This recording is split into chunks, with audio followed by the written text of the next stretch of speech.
गवाही दी थी, जिसके आधार पर माननीय अदालत ने फैसला सुनाया। इसके साथ ही सुप्रीम कोर्ट के साल 2011 के फैसले को भी ट्रस्ट ने आधार बनाया, जिसमें ऑनर किलिंग के दोषी को फांसी की सजा सुनाई थी। ये 8/8/2015 को एक लड़की थी किरण जुगलान गांव से, उसने लव मैरिज की थी।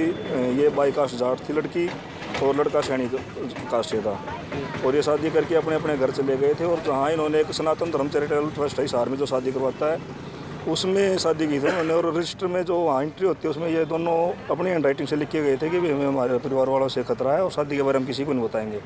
उसके बाद ये दोनों अलग अलग चले गए थे और लड़की जयपुर में पढ़ती थी। जब ये लड़की वापस आई 1-1.5 साल के बाद, तो 9/10 की रात को फरवरी 2017 में इसकी डेथ हो गई और घर वालों ने इसका अंतिम संस्कार कर दिया था। उसके बाद जो सोसाइटी है, ट्रस्ट है, उसको पता चला अभी ऐसे ऐसे लड़की की डेथ हो गई और उसका क्रिमेशन हो चुका है। उसके बाद 14/2 को दरख्वास्त दी थी इन्होंने एसपी को। उसके बाद ये कार्रवाई हुई। उसके भैया को जो अशोक मुलजिम, उसको इंटरोगेट करने के लिए पुलिस ने बुलाया और उसने उस पुलिस के सामने डिस्क्लोज़ किया भाई मैंने मेरी बहन को जहर दे के मारा है।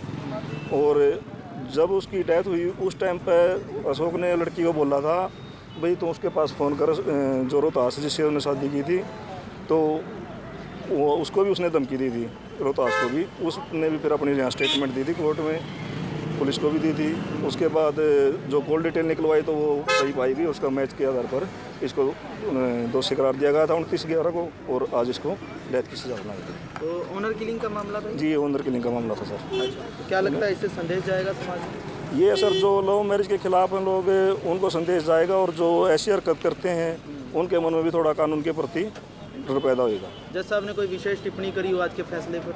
वो अभी हमने जजमेंट नहीं